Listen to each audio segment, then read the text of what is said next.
Here's another, I think, very pertinent question. What do you do to stay networked with your peers, others in your industry, as well as key people that you know? What have you found to be successful, and what advice would you give students starting out in that in the networking? I'm going to let Nancy go first. So she can't agree with me. I'm going to agree with her. No. You know, I've been active in a few groups. I think it's important to kind of pick to Jay's point, where your passion is and what you're really interested in, and then kind of throw yourself into that. So I've been involved with Women in Technology, which is a very active group here in Atlanta for many years.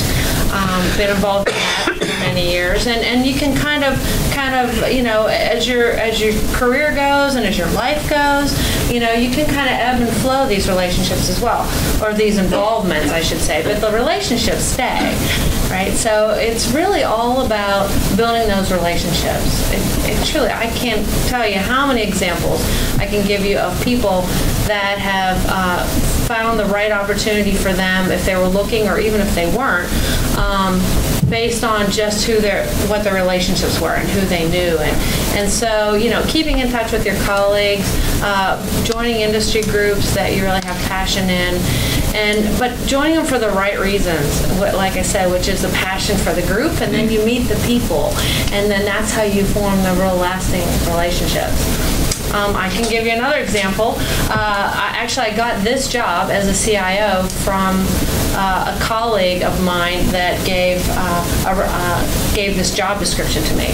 So the story goes, I was working with this person at Delta, formed a relationship with them through the years of working there, not only professionally but also on a personal basis. It was another woman in IT, and there are only a few of us still, even you can see in this room. And so I saw a job description that I thought was perfect for her. And this was when Delta was thinking of outsourcing all of their IT.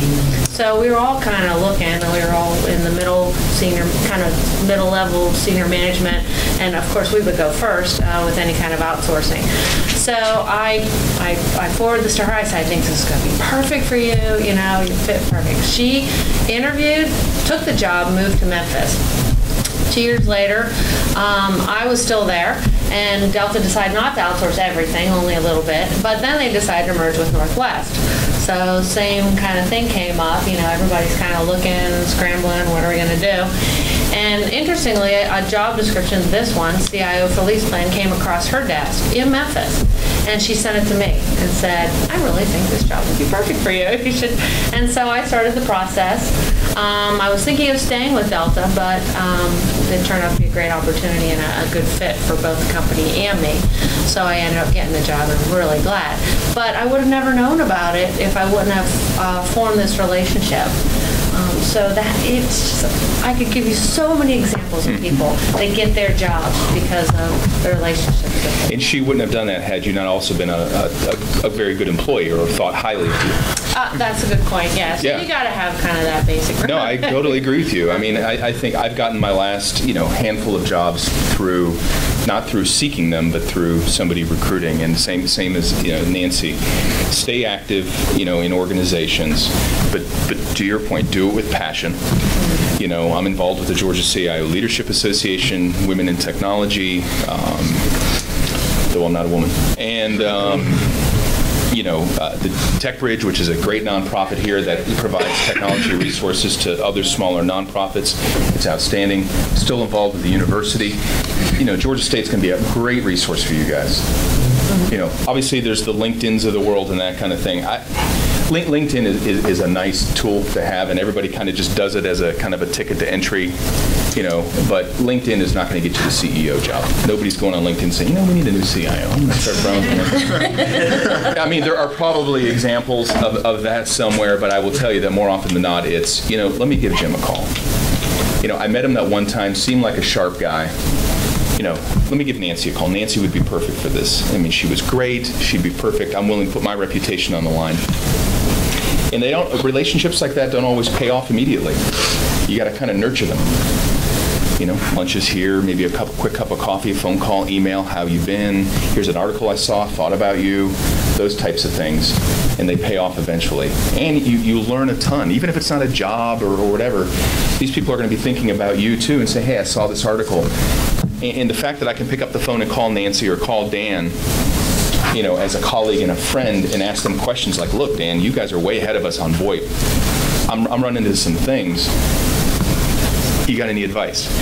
That's huge. That doesn't cost me anything other than the price of a phone call and trying to get Dan to call me back. He never takes my calls. But other than that, Jay, it doesn't sound familiar. Yeah. Actually, I can give another example. Yep. Dan and I met at the Georgia CIO Leadership Association award breakfast a couple years ago, right?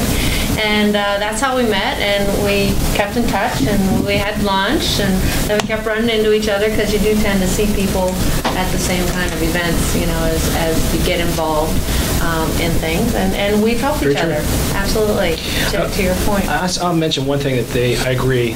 I think one thing they both mentioned that I think is fairly critical in my own understanding of networking: give before you ask. Amen. Look to benefit someone else. It is amazing that if you benefit, sometimes just an article. Hey, I saw something. You might be interested in this. If you give, it will come back to you in many ways. Absolutely. Right? The people who I network with that are looking to get from me immediately, I tend to put them a little bit at arm's length, right? But the people who are willing to, I needed something one day at lunch. I said, we're working on this. She says, well, this company, who I hadn't thought of, does this kind of work. And she offered that contact, and it turned out to be a home run for me. So she was giving, we both kind of did that. But I think that's a critical part. Don't go asking first, seeking for yourself first. Look at some way to give, and it will come back to you. And many times the person on the other end will know, well, I'm not sure you can help me right now, but let me help you, right? But at least you've offered. You've started the conversation more about looking out for their interest than your own. So.